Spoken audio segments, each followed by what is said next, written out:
Boa noite, boa semana, Hare Krishna. Então, estamos aqui mais uma vez, Noite do Dharma. Vamos ver a pergunta de hoje, que é do Homer. O Homer perguntou: quais cuidados ou precauções devem ser tomados por aqueles que desejam, mesmo com pouca preparação, difundir a consciência de Krishna e incluir cultura védica na prática educacional para que as ações não caiam nas armadilhas da vaidade, do achismo e do falso ego? Então, assim, a pergunta do Homer é muito interessante, né? Assim, como que uma pessoa que quer propagar o conhecimento espiritual, que quer retransmitir a mensagem de Krishna, como que ela pode fazer isso da forma correta, né? Como que ela pode fazer isso sem ficar vaidosa, né? Como que ela pode fazer isso também sem interpretar a mensagem, transmitir a mensagem de uma forma errada? E é uma questão muito interessante, né? Porque mesmo na Bhagavad Gita, Krishna, ele fala a Bhagavad Gita inteira, e aí a última coisa que ele fala para Arjuna na Bhagavad Gita é que as pessoas propagadas em conhecimento, aquelas pessoas ocupadas em propagar conhecimento espiritual, são aquelas que estão tendo uma prática mais intensa, né, do Dharma. São aquelas que estão fazendo realmente o tipo de Dharma mais elevado. Então isso é muito importante a gente considerar isso, né? Essa é a visão do próprio Krishna. Krishna também, em outro diálogo, na Uddhava Gita, né? Ou seja, que é uma outra conversa que Krishna teve com outro primo dele, chamado Uddhava, que assim, foi a última pessoa com quem Krishna conversou quando ele esteve nesse mundo, né? Última não, a penúltima, né? Ele fala com Uddhava que tem uma coisa muito interessante, que ele mesmo está, assim, tendo que respeitar o livre-arbítrio das almas nesse mundo, né? Porque ele nos dotou de livre-arbítrio para que a gente pudesse experimentar a capacidade de amar. E então, por causa disso, ele vê a gente se afogando em ignorância, ele tenta ajudar de todas as formas, mas ele fala: eu não posso mudar o karma dessas pessoas. Por quê? Porque eu tenho que respeitar o livre-arbítrio delas. Mas ele fala, uma pessoa, né, que esses devotos que propagam o conhecimento espiritual, eles conseguem mudar o karma das pessoas, né? Eles conseguem fazer o que eu mesmo não faço. Quando eles chegam e falam conhecimento espiritual, as pessoas ouvem, né? Quando elas ouvem com empatia, aí o karma delas muda, só porque elas ouviram conhecimento espiritual. Então ele fala, essas pessoas que estão se arriscando, que estão, assim, dedicando seu tempo, sua energia, sua saúde para propagar o conhecimento espiritual, elas são muito queridas por mim, porque elas fazem o que nem eu mesmo faço. Elas são capazes de mudar o karma daqueles que estão sofrendo por causa da ilusão material, né? E nessa mesma conversa com Uddhava pergunta para Krishna sobre os poderes místicos, né? Porque Krishna explica que existem 23 tipos de poderes místicos e que 15 deles nós podemos adquirir pelo cultivo de conhecimento e 8 deles podemos adquirir pela prática avançada de yoga, né? E aí Uddhava pergunta: e qual desses 23 poderes místicos? Sim. Tem um que eu acho que é muito interessante, que é o poder místico dos devotos. Porque os devotos, eles chegam para uma pessoa e falam que ela não é o corpo e ela acredita, né? Imagina que coisa louca, você, assim, acredita de todas as formas, por causa da nossa cultura, por causa da educação, por causa dos efeitos fisiológicos do próprio corpo na nossa psicologia, por causa de todos os parâmetros, nós somos levados a acreditar que somos o corpo, e aí chega uma pessoa e fala que você não é o corpo, você acredita, e Krishna fala, isso é muito místico, isso eu acho, assim, realmente algo notável, né?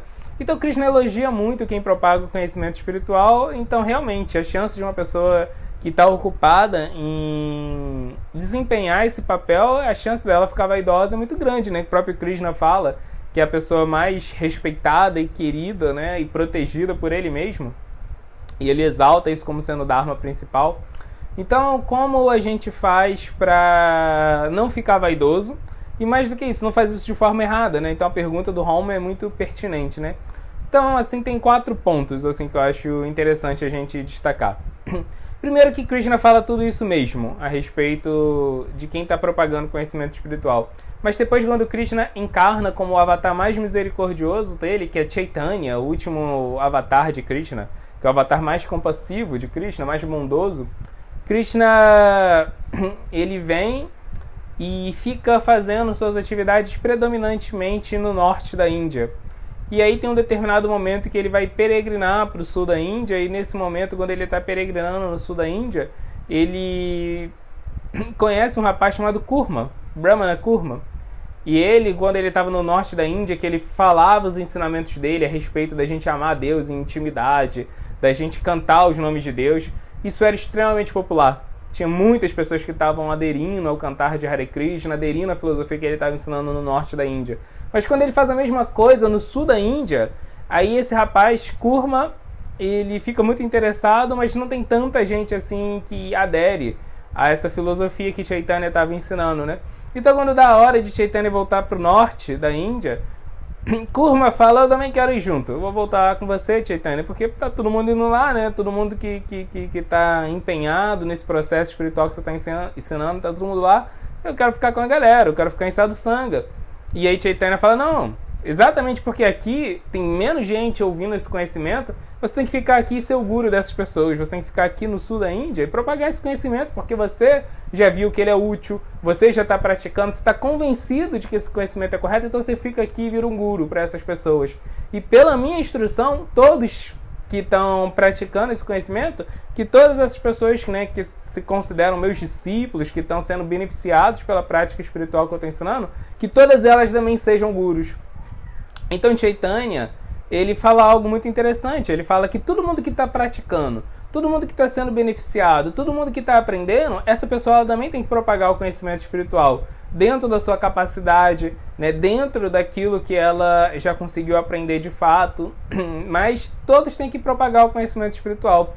Então, assim, primeiro ponto, né, importante falar é que essa coisa de propagar o conhecimento espiritual não é assim para meia dúzia de escolhidos, pessoas puríssimas, inteligentíssimas, que tem... Não, assim, todo mundo tem que propagar o conhecimento espiritual dentro da sua capacidade, né?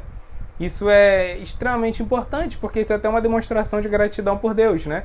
Se Deus está permitindo com que pessoas nos ajudem espiritualmente, a única forma que a gente tem de agradecer Ele, de tentar retribuir de alguma forma, é a gente propagando conhecimento espiritual também, dentro da nossa capacidade. Todos nós somos limitados, né? A única pessoa que é ilimitada é o próprio Deus. Então, sempre vai ter falhas, sempre vão ter problemas na nossa tentativa de transmitir o conhecimento espiritual, mas tudo bem. A gente tem que fazer o nosso melhor, com sinceridade, com honestidade, né?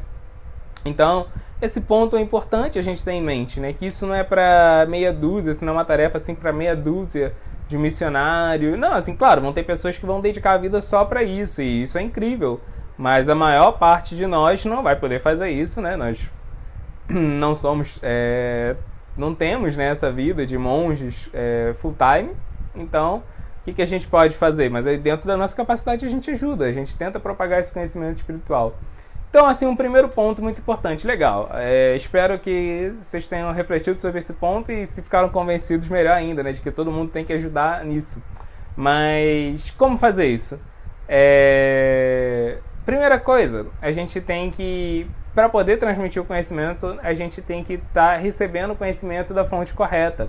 Ou seja, para você, digamos, ser autorizado a representar Krishna, para você ser autorizado a poder propagar o conhecimento que Krishna traz na Bhagavad Gita, esse conhecimento sobre o Dharma, a gente tem que estar numa linha de sucessão discipular partindo do próprio Krishna. Ou seja, Krishna transmite esse conhecimento para pessoas que ele convive diretamente quando ele vem como um avatar. Ele mesmo fala no capítulo 4 da Bhagavad Gita que um dos motivos dele vir como um avatar, um dos 3 motivos, né, dele vir como um avatar nesse mundo, é poder chegar e transmitir diretamente, pessoalmente, para algumas pessoas esse conhecimento espiritual, né, que vão ser discípulos de Krishna diretamente, né, e essas pessoas vão propagar para outras pessoas, que vão propagar para outras pessoas, ou seja, existe uma cadeia de discipulado, existe uma sequência de mestres e discípulos. Então a ideia é que quando você recebe o conhecimento, essa pessoa que está te transmitindo o conhecimento, ela pegou a essência do conhecimento com outra pessoa que foi treinado por outro mestre, que foi treinado por outro mestre, tal, até remontar no próprio Krishna, né? Então a ideia é que você entende que você é só mais um representante dessa sucessão discipular, da mesma forma que você aprendeu de alguém que transmitiu esse conhecimento para você de forma pura, a uma pessoa que não assim deturpou esse conhecimento com nenhuma ideologia, com nenhuma filosofia material, né, com nenhuma perspectiva a respeito da realidade que não seja diretamente a visão de Krishna, né? Que essa pessoa ela te transmitiu exatamente o que Krishna está falando, você vai chegar e vai ser o porta-voz também dessa mesma mensagem, da mesma forma que essa mensagem ela chegou pura e poderosa e por causa disso tocou seu coração, mudou sua vida, inspirou você a assim, sair só da sua rotina habitual e adquirir um compromisso com o Dharma, você se esforçar para cumprir a missão da sua vida, mudar seus hábitos, mudar seu comportamento e assim ter emoções mais puras, tentar se conectar amorosamente com Deus, porque essa mensagem ela chegou pura até você, ela pôde fazer isso com a sua vida, você tem que confiar na pureza dessa mensagem que vem diretamente de Krishna e transmitir ela, né? Então isso tirou meio que um fardo dos nossos ombros, né? Eu não preciso ser perfeito, eu não preciso ser puro. É claro, eu tenho que ser honesto, né? Mas eu não preciso ser nada disso, assim, eu não preciso ser perfeito para poder transmitir a mensagem, porque ela já é perfeita. Porque a mensagem que a gente está transmitindo é a mensagem de Krishna. E se Krishna é perfeito e se Krishna é absoluto, a mensagem dele também tem que ser perfeita. Porque não existe diferença entre Krishna e sua mensagem, entre Krishna e seus ensinamentos, né? Então você só é o carteiro, né? Você só está entregando a mensagem que vem diretamente de Krishna para as pessoas, né? Então a ideia é essa, a gente não tem que ter essa postura de que vamos ensinar, vamos transmitir esse conhecimento para outras pessoas porque eu sou melhor do que as outras pessoas. Assim, a gente não é melhor do que ninguém. Agora, Krishna é melhor do que todos nós. Então você está transmitindo a mensagem que pode mudar a vida das pessoas, não porque você tem potência espiritual, não porque você é poderoso que você pode mudar a vida de alguém, não porque você é puro, não porque você... Não, é porque a mensagem ela é maior do que você. A mensagem ela vem diretamente de Krishna. Então esse é um ponto, né? Antes da gente querer ensinar, a gente tem que aprender. E tem que aprender de um mestre que esteja nessa linha de mestres e discípulos. Então quando a gente, assim, se abriga em um mestre, escolhe um mestre, começa a ser treinado por um mestre e começa a aprender esse conhecimento dele, começa a aceitar uma disciplina na nossa vida, começa sinceramente querer descobrir o nosso Dharma, seguir o nosso Dharma, ajudar o nosso mestre no Dharma dele, aí pronto, você tem meio que uma credencial para ir lá transmitir esse conhecimento, né? Você agora virou uma franquia de Krishna, né? Você passa a ser uma franquia de Krishna também. Então, você só está representando a matriz, né? Só está representando Krishna. Então, esse é um ponto, né? O segundo ponto é meio que a gente já falou, mas lembrar de que quem tem potência é a mensagem de Krishna, né? Então... É dito em um livro muito importante chamado Chaitanya Charitamrita, né, que é a biografia desse avatar mais misericordioso de Krishna, Chaitanya. É dito lá que uma pessoa que ela consegue inspirar as pessoas com conhecimento espiritual, ela foi empoderada diretamente por Krishna, né? Krishna deu o poder para ela dentro do coração dela para transmitir a mensagem, para que ela possa transmitir a mensagem de uma forma que surta efeito prático na vida das pessoas, né? Então, assim, essa ideia de propagar o conhecimento espiritual não é só você ficar repetindo uma filosofia, não é só você explicar uma filosofia com muitos detalhes técnicos e falar nomes em sânscrito e falar coisas mirabolantes, porque isso não vai assim mudar o coração de ninguém. É uma filosofia, você pode apreciar isso intelectualmente, mas não vai gerar em ninguém um ímpeto para mudar a sua vida, né? Então, quem transmite o conhecimento espiritual, na verdade, não está transmitindo só uma filosofia, está transmitindo realmente um ideal, né? Um ideal de pureza, um ideal de devoção por trás dessa filosofia, né? Então, quando alguém propaga o conhecimento e isso muda a vida de alguém, esse conhecimento inspira alguma pessoa a mudar a sua vida, então quem está atuando ali é o próprio Krishna, né? Krishna realmente empoderou, dotou de poder aquela pessoa. Isso é um pouco parecido com a ideia que a gente vê, por exemplo, na Bíblia, no Novo Testamento, em Atos dos Apóstolos, né? Que os apóstolos de Jesus, depois da ascensão dele, né, da ressurreição e tudo mais, eles tentam propagar assim, a Boa Nova, o Evangelho de Jesus, e o que acontece é o evento conhecido como Pentecostes, né, onde o próprio Deus assim, vai lá e fala, não, legal, eles são sinceros, eles estão tentando assim, propagar essa mensagem, aí Deus vai e envia o Espírito Santo para dar poder para eles, para que a mensagem deles fosse convincente. Então a ideia que a gente vê lá é que não eram os apóstolos que tinham esse poder de tocar o coração das pessoas, mudar a vida das pessoas, era o próprio Deus que estava fazendo isso. Então a mesma coisa os Vedas explicam, né? Quando alguém fala o conhecimento, assim, e esse conhecimento muda a vida das pessoas, é o próprio Krishna que está agindo. Então a gente não tem por que ficar vaidoso, porque a gente entende que se eu chego e falo só uma filosofia, mas Krishna não está me empoderando, Krishna não está atuando através de mim, as pessoas podem achar isso até interessantezinho, vão aprender um detalhe, uma filosofia diferente, mas vai ser só mais uma curiosidade, né? Entre tantas outras que as pessoas podem achar na internet, na livraria, só mais um conhecimento assim que você poderia abrir a Wikipédia e ler. Então, a única coisa que a gente pode usar para permitir com que a gente tenha essa capacidade de inspirar as pessoas com conhecimento espiritual é a nossa sinceridade. Quanto mais puro, mais sincero, mas realmente interessado em ajudar as pessoas, em realmente iluminar as pessoas com conhecimento espiritual, mais Krishna vai te empoderar, mais Krishna vai realmente permitir que quando você fale, isso seja cativante, isso seja inspirador. Mas se você fica vaidoso por causa disso, assim, você está obstruindo a misericórdia de Krishna, a misericórdia divina, de fluir através de você, né? Então, é isso, né? Isso é um ponto. Se você fica vaidoso, pronto, acabou a possibilidade, né? Aí, outro ponto que é interessante a gente falar, né? Um ponto que também é bem relevante, é que na hora de propagar o conhecimento espiritual ele não é propagado só assim através de filosofia, ele não é propagado só através de retórica.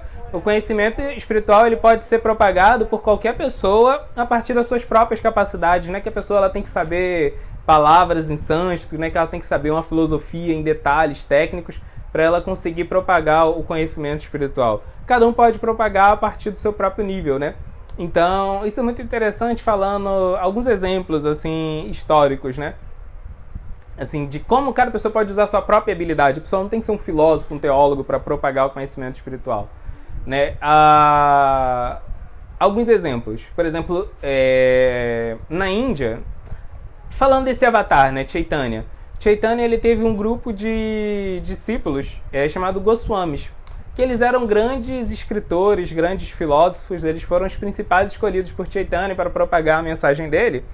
Mas uma coisa muito interessante que eles fizeram foi que o local onde Krishna tinha vivido na sua infância, chamado Vrindavana, que era um local de peregrinação assim, muito poderoso, né, muito transcendental, tinha desaparecido por causa de muitas mudanças, né, geológicas na Índia, por causa de eventos, né, assim, climáticos, por uma série de questões. A Vrindavana desaparece. E aí Chaitanya pede para eles refazerem Vrindavana, para eles encontrarem Vrindavana, encontrarem os lugares onde Krishna viveu na sua infância e reconstruírem Vrindavana para que as pessoas pudessem peregrinar lá. E quando esses Goswamis eles fazem isso assim de uma forma incrível, né? Eles fazem um trabalho de arquitetura fenomenal, né? Eles conseguem inspirar alguns discípulos deles para irem lá e fazerem Vrindavana não só ser um local de peregrinação, mas para ser um local belíssimo, onde as pessoas tinham interesse em ir lá só por turismo, né? Eles fazem construções enormes em mármore vermelho, eles vão e fazem assim lagos artificiais belíssimos, assim, muito bem ornamentados, locais paradisíacos, né? Eles plantam árvores assim de uma forma muito harmoniosa, e as pessoas iam lá só por causa da paisagem, elas iam lá só por causa do turismo. E quando elas chegavam lá, elas se encantavam com aquele local que tinha relação com Krishna, e elas acabavam se encantando com Krishna, né? Então assim, elas se abriam para o conhecimento espiritual por causa de um trabalho arquitetônico, por causa de um trabalho paisagístico, né? Então a gente vê aí, assim, conhecimento espiritual, devoção por Deus, sendo transmitido não só através de palavras floridas, palavras belas, de filosofia, de teologia, mas de um trabalho, assim, realmente, né, paisagístico, arquitetônico. Entre esses Goswamis, tem um deles que é muito interessante, chamado Rupa Goswami, né? Todos eles eram bons escritores, mas Rupa, ele tinha uma habilidade artística fenomenal nos poemas que ele escrevia. E ele escreve uma série de poemas chamado Chitra Kavituani. Esses poemas, ele usa neles uma técnica estilística que é algo fundamental, assim, fenomenal, né? Esse Chitra Kavituani são poemas onde a forma do poema tem a ver com o conteúdo do poema, né? Então, isso é uma coisa que o Oswald de Andrade, né, mais ou menos fez aqui durante o modernismo na literatura brasileira, né? Tem um poema, por exemplo, do Oswald de Andrade, que é o Beco, né? Que à medida que você vai lendo esse poema, parece que é um poema que descreve o beco, e quando você vai lendo o poema, a construção das palavras parece assim que o poema vai ficando mais denso, é como se você estivesse se adensando no beco, chegando assim no final do beco, um beco sem saída, né? Então, Rupa Goswami fez a mesma coisa, mais ou menos, que o Oswald de Andrade, só que fez isso, né, há quase 400 anos atrás, mais de 400 anos atrás. E ele faz isso de uma forma extrema, né? Por exemplo, tem um poema dele que é assim uma espiral, né? Ele escreve o poema em forma de espiral. E se você ler o poema do começo para o final da espiral, esse poema é um poema da serpente, na verdade, né? Então a serpente ela está assim em forma de espiral. Se você ler da cauda da serpente até a cabeça da serpente, o poema é uma biografia de Krishna. E se você leu do contrário, da cabeça da serpente, fazendo o caminho contrário até a cauda da serpente, ele faz a própria autobiografia dele e fala por que ele é um devoto de Krishna. Então é uma coisa assim belíssima, né? Ele também tem um outro poema dele que é um labirinto. E você pode sair desse labirinto de diversas formas, né? E dependendo da forma que você sai do labirinto, é um poema totalmente diferente, né? Tem um outro poema dele que é a Mridanga. A Mridanga é aquele instrumento que parece... É tipo um tambor, na verdade, né? Um tambor que você pode tocar de muitas formas distintas. E esse poema dele da Mridanga é como se você pudesse tocar o poema, como se você estivesse tocando uma Mridanga. Se você conhece os toques básicos da Mridanga, você consegue extrair vários poemas desse poema. Então, assim, é uma coisa muito incrível que ele faz, né? Ele consegue cativar muitas pessoas por causa do seu estilo literário, por causa da sua poesia, né? Então, as artes, elas também podem ser uma forma de transmitir conhecimento espiritual, né? Um escritor que eu gosto muito, já falei dele aqui várias vezes, é o C.S. Lewis, né? Foi um escritor britânico importantíssimo do século passado. Assim, foi um dos grandes pilares, né, do movimento de renovação da literatura inglesa. Então, ele era um escritor britânico, assim, muito devotado, né? Ele era um grande cristão e ele escreve as Crônicas de Nárnia, né, a trilogia do espaço. E nessas obras, imagina, a Crônica de Nárnia foi adaptada até para o cinema, pela Disney. Mas assim, em todos os livros dele, ele passa uma mensagem espiritual. E as pessoas se atraem pela literatura dele, principalmente por causa da capacidade literária que ele tem, né? De contar uma história bem narrada, né? Com elementos interessantes, com elementos instigantes, né? Então ele usou uma habilidade artística que ele tem. Nós podemos fazer isso. Pessoas que são artísticas, né, que são mais sensíveis, podem usar isso como uma forma de propagar o conhecimento espiritual, né? Outro exemplo assim, bem legal é através da ciência, né? Tem Prabhupada, que é o fundador do movimento Hare Krishna. Prabhupada, ele tinha um interesse muito grande de que as pessoas realmente vissem, porque, bem, a ciência ela tem muito crédito, né, dentro da sociedade. Infelizmente não tanto quanto devia, a gente está experimentando isso agora durante a pandemia, mas a ciência, ela deve ser muito acreditada porque ela é o método de aquisição de conhecimento fabricado por nós humanos, mais refinado que existe, né? E a gente consegue descobrir coisas belíssimas a respeito da natureza, através da ciência, a respeito do funcionamento do mundo onde nós vivemos, do nosso próprio corpo, da nossa própria psique, tudo isso através da ciência. E Prabhupada tinha um interesse muito grande de que esse conhecimento científico também fosse uma porta muito a respeito de Deus.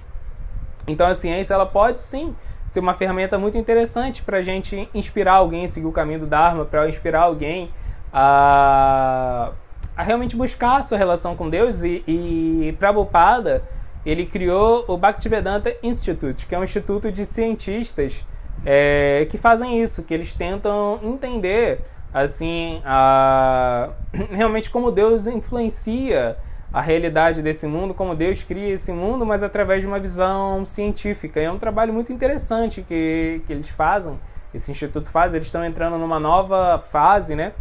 Um dos representantes, dos pesquisadores desse instituto é até brasileiro, é o Ramacharita, o nome dele civil é Ricardo Silvestre. Ele tem feito, né, durante a quarentena também uma série de lives sobre esse tema. Vocês podem procurar na página dele do Facebook, as lives que ele faz sobre esse tema são muito interessantes, né? E fora isso, tem outras pessoas, mesmo fora da cultura védica, que tem feito isso, né? Tem o Alistair McGrath, que é um grande químico e um grande teólogo cristão. Ele faz esse trabalho de teologia científica, né? De mostrar como a gente pode entender Deus através da visão da ciência, né? E por aí vai. Francis Collins, que foi o cara que coordenou o projeto Genoma, né? Ele que decodificou, né, o nosso DNA. Ele também ele mostra como o DNA, como a gente pode realmente entender, né, que foi Deus que criou um projeto para esse mundo e para a gente mesmo através do DNA. E por aí vai, né? Então a ciência também é uma porta para alguém fazer isso, né? Ou então os esportes. Esporte é um outro tipo de via, né, para a gente introduzir consciência espiritual para as pessoas. Tem um devoto de Krishna na Itália, o nome dele é Arjuna Krishna, eu acho. Não lembro agora, me deu branco, acho que é Arjuna Krishna, que ele é um grande mestre de artes marciais, um grande campeão europeu, né? Então ele ensina vários tipos de artes marciais, e a gente sabe, né, que as artes marciais, quando bem conduzida por um bom professor, elas não estimulam a violência, muito pelo contrário, elas ajudam as pessoas, os jovens, a terem disciplina, um bom comportamento, respeito pelos mais velhos, né? Elas são uma grande ferramenta pedagógica quando bem conduzida, né, as artes marciais. E esse cara, ele é um grande campeão, então muitas pessoas procuram ele para se tornarem alunos dele, e ele fala, tudo bem, mas para ser meu aluno, você tem que seguir 4 comportamentos. Você não pode se intoxicar, você tem que ser vegetariano, você não pode mentir, trapacear, né?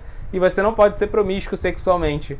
E então, assim, as pessoas se aproximam dele para poder aprender artes marciais, e ele dá para elas não só uma disciplina ali no momento da luta, uma disciplina de se controlarem, de não serem violentas, de serem respeitosas, mas ele começa a inspirar elas no caminho do Dharma. E toda aula que ele dá de artes marciais, ele fala sobre o Dharma, ele ensina conhecimentos a respeito do Dharma. Então ele usa assim os esportes, usa a arte marcial para poder ensinar o Dharma. É um exemplo muito interessante, né? Tem, através da culinária, né? Tem, Prabhupada falou que a principal fonte de transmissão do conhecimento espiritual na era que nós vivemos, ele falava que era a culinária, porque as pessoas são muito ligadas ao paladar. Então ele falava que pessoas que iam abrir restaurantes, assim, né, com comida vegetariana, restaurantes que têm, assim, um clima espiritual, né, e que nesses restaurantes as pessoas, elas se sentem num ambiente agradável e elas tentam entender o porquê disso. E aí tem algum tipo de transmissão de conhecimento espiritual nesse lugar. Ele falou que isso ia ser assim, a fórmula do sucesso, né? Ele fala que é através da culinária. Ele fala que é o lugar que mais ia despertar pessoas para a consciência espiritual, né? Tanto que ele pediu para que os devotos abrissem uma rede de restaurantes chamado Govinda, que hoje tem em vários lugares do mundo, né?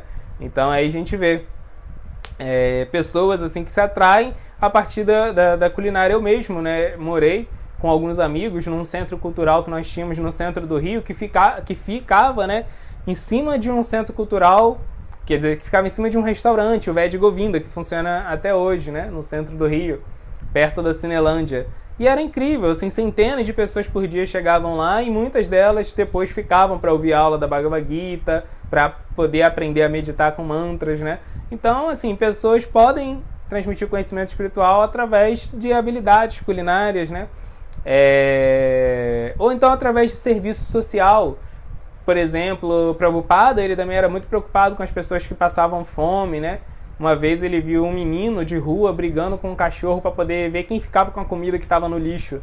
E ele, assim, chorou, ele ficou muito emocionado e ele falou, não, a gente não pode deixar as pessoas passando fome, a gente não pode deixar as pessoas nessa situação. Então, o Prabhupada pediu para os devotos fazerem algo e os devotos criaram uma ONG, né, chamada Food for Life, que essa ONG, ela distribui alimentos em áreas carentes, e não só em áreas carentes, ela começou assim, né, distribuindo alimento vegetariano nesses lugares, mas depois ela se expandiu e distribui alimentos vegetarianos também em universidades, né, lugares onde pessoas podem ver isso, se atraírem, se tornarem vegetarianas e serem propagadoras, né, desse conhecimento. A gente tem uma grande amiga, que é a Lalita Golpe, que faz esse trabalho muito legal no Rio de Janeiro. Ela distribui há 10 anos, né, alimento vegetariano na UFRJ, na UERJ também, a gente ajuda ela. E ela também distribui em hospitais oncológicos. É muito interessante esse trabalho, né? E as pessoas ficam comovidas com isso, né? É muito legal a gente dar assistência humanitária para as pessoas. Tem um grande mestre, que é um daqueles Goswamis, né, chamado Sanatana Goswami. O Sanatana Goswami, esse que era a estratégia que ele usava, né? Ele morava em Vrindavana, e em Vrindavana tinham vários casais que brigavam. E aí o que ele fazia? Ele era um ótimo mediador para casais que brigavam. Ele sabia ajudar os casais a se reconciliarem, a ter uma vida conjugal boa. Apesar dele nunca ter tido vida conjugal, ele sempre foi um monge renunciado, né? Mas ele ajudava os casais a fazerem isso, e os casais ficavam tão gratos a ele que assim, se abriam a ouvir o conhecimento espiritual que ele falava, né? Ou seja, ele tinha esse trabalho, ele ajudava a fazer isso, as pessoas a terem vida conjugal, uma vida familiar legal, cuidarem bem dos seus filhos, conduzirem bem seus negócios, né? Ele ajudava o pessoal a fazer isso, e o pessoal falava, caramba, como que você tem essa bondade, essa generosidade para fazer isso? E se miravam no exemplo dele, e aí começavam a aprender o conhecimento espiritual. Ou seja, qualquer habilidade que a gente tenha, qualquer que seja a psicologia que a gente tem, a gente não precisa ser assim, um filósofo, um teólogo, né? Por exemplo, falando em psicologia agora, eu lembrei que tem um devoto na Itália chamado Matsyavatara, que ele é um grande psicólogo, né? Ele tem PhD em psicologia, e aí o que ele faz é que ele concilia psicologia e psicanálise com conhecimento da Bhagavad Gita. Então ele ajuda muita gente que busca ele através assim, procurando ajuda psicológica, né? Então qualquer pessoa pode ajudar nisso, independente de qual seja a nossa habilidade. A gente pode ter esse ímpeto, né? Esse ímpeto de transmitir o conhecimento, né? Se a gente tem isso, e se a gente está associado com outras pessoas que são mais maduras nesse conhecimento, e se a gente é sincero no nosso propósito, né? A gente vai se tornar um instrumento na mão de Krishna para replicar esse conhecimento, que é a necessidade mais urgente do mundo nesse momento, né? Então, é isso. A gente precisa ser sincero, a gente tem que lembrar. E outra coisa, né? E para finalizar, a gente tem que praticar esse conhecimento que a gente está ensinando. Krishna fala isso na Bhagavad Gita, ele chama isso de Arjava, honestidade, né? Se você tenta praticar, se você está ensinando algo que você não pratica, é um problema. Mas quando você tenta praticar aquilo que você está ensinando, você vai ver que é difícil, você vai ver que não é fácil, né? Isso vai ajudar você a ter empatia com as pessoas, vai fazer com que você dependa de Krishna, né? Você vai falar, poxa, eu não consigo sozinho seguir isso, né? Então você vai pedir, Krishna, me ajuda a seguir esse conhecimento, e isso vai acabar com sua vaidade, né? Como que você vai ficar vaidoso se você entende que você só consegue praticar aquilo que você está ensinando porque Krishna está te ajudando, né? Que você também é cheio de falhas, né? Então a gente também tem que praticar, obviamente, né? O exemplo é o que comove as pessoas, é o que toca as pessoas, é o que inspira elas, né? Então, apesar de todas as falhas, se a gente está sinceramente tentando praticar esse conhecimento, se a gente está tentando aprender ele cada vez mais com o nosso mestre, a gente vai conseguir replicar esse conhecimento a partir das nossas próprias habilidades, né? É para todo mundo, esse é um Dharma para todo mundo. Então é isso, pessoal. Se tiverem perguntas, comentários...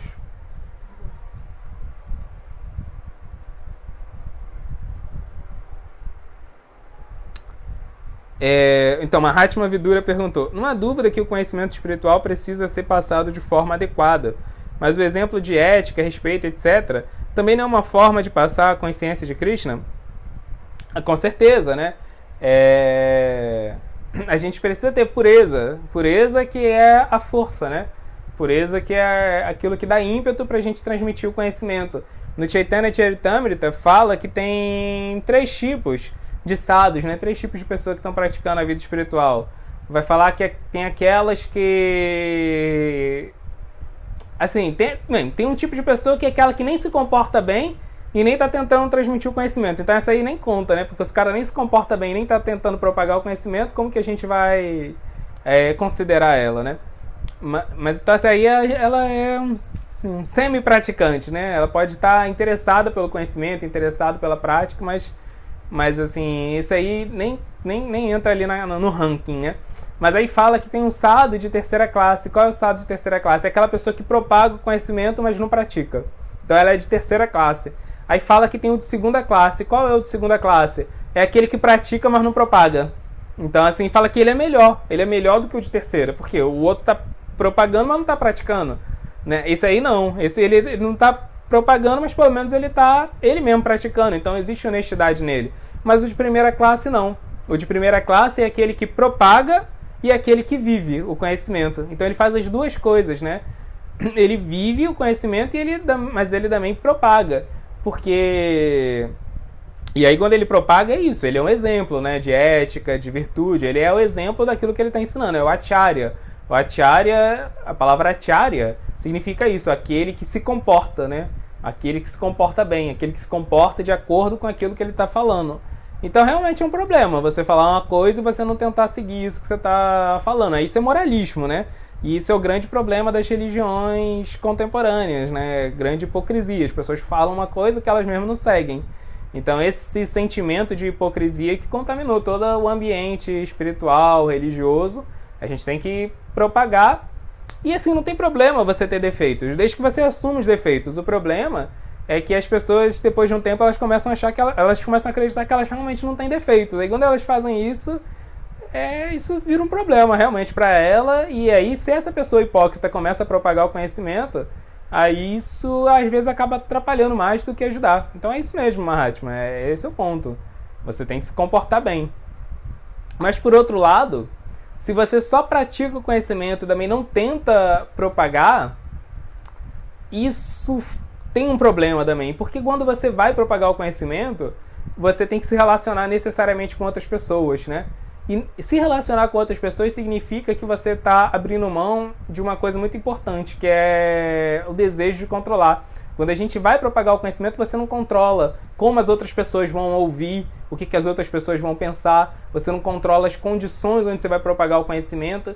Então, existe esse ato de desapego na hora de você tentar propagar o conhecimento. Você vê que não importa a sua capacidade de fazer isso, se Krishna não quiser, se Krishna não controlar, não vai ter efeito nenhum, não vai surtir efeito nenhum, né? E aí é muito interessante, quando você faz isso, quando você se abre a essa experiência, independente das suas limitações, você está confiando na proteção de Krishna, você está se abrindo para Krishna controlar a sua própria vida espiritual da forma que ele quiser. Quando a gente só pratica, sem dar esse salto de fé, sem dar esse passo, né, de abrir mão do nosso controle, a gente acaba ficando numa zona de conforto, né? Se minha vida espiritual é só ler Bhagavad Gita, se é só... Dentro das nossas capacidades e limitações, todo mundo pode ser útil nisso. Todo mundo pode ser uma ferramenta, um instrumento para Krishna para isso.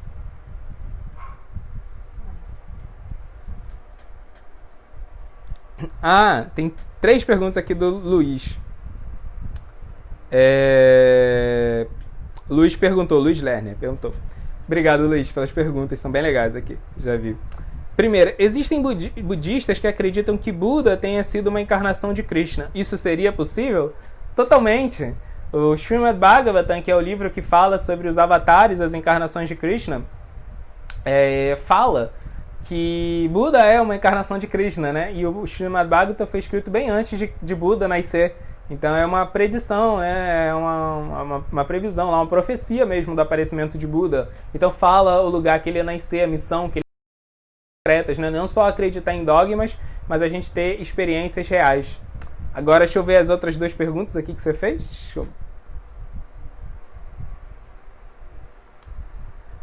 Segunda pergunta. Por que a maioria dos Hare Krishna raspam o cabelo e por que não são todos que raspam? E a terceira pergunta. O que eu preciso fazer para poder provar meu valor de poder um dia ser um devoto a morar no templo? Então por que alguns devotos raspam a cabeça e outros não? Assim, isso é só uma coisa cultural, né? Isso não tem nada a ver com realmente o cerne da nossa prática espiritual. Quem raspa a cabeça normalmente são monges, né? Tem os brahmacharis. Os brahmacharis são pessoas que passam um período da vida, homens, né? Que passam um período da vida tendo essa experiência monástica, vivendo dentro de um templo e assim só se dedicando a essa prática. Moças também fazem isso, né? Mas não precisam raspar a cabeça, mas os rapazes normalmente raspam. Raspam e deixam esse cabelinho aqui assim, né? Que é chamado sika. Porque na Índia, no alto dos templos, sempre tem uma bandeirinha, né? E a sika, que é esse pedacinho de cabelo que a gente deixa, esse rabinho de cavalo meio engraçado que a gente deixa, é como se fosse a bandeirinha, né, dos templos, assim, né? Indicando que o seu corpo é um templo, que apesar do seu corpo ser feito de coisas materiais, você está tentando usar ele para servir a Deus, né? Mas é só uma coisa cultural, né? A maior parte não raspa porque não mora no templo, né? Então é isso, né? É só um item meramente cultural, não tem nada a ver com a nossa prática, raspar ou não raspar, assim, é uma coisa completamente pessoal e uma coisa até certo ponto externo, né? É legal para um monge raspar, para ele se sentir que é um mongezinho mesmo, né? Prabhupada fala que quando você bota assim, o uniforme da sua profissão, isso não melhora a sua habilidade naquela profissão, mas faz você sentir que você está dentro do papel que sua profissão pede, né? Então falar, por exemplo, quando o médico vai lá e bota lá o jalequinho dele de médico, pô, aí ele se sente, agora eu virei médico mesmo, né? Então ele tem que se comportar como médico, né? Assim, ele não vira um médico melhor, ele não entende mais de medicina só porque ele botou um jaleco, né? Ou então militar quando bota a farda. Mas é só isso, é só uma coisa externa que tem até uma influência psicológica, pode ajudar ou não, mas não é uma prática central, nem mesmo uma prática importante. E o outro ponto que você falou, assim, pra poder morar num templo é uma experiência incrível. Eu sugiro, antes de você morar num templo, você fazer algum tipo de seminário, de curso assim, intensivo, né? Tem os seminários, por exemplo, que o Instituto de Aladuta fornece, né, no nordeste do país, né? É muito legal o seminário Bhakti Shastri que eles fazem. Tem o IBEV também, né, o instituto que a gente tem, que fornece cursos de 2 meses. Então, eu acho que antes de ter uma experiência de morar no templo, eu sugiro você, depois que a pandemia passar, procurar um seminário ou um curso intensivo desses. É uma experiência muito interessante. E aí depois você, no próprio curso do seminário, você vai entender qual é a melhor coisa para fazer para morar no templo.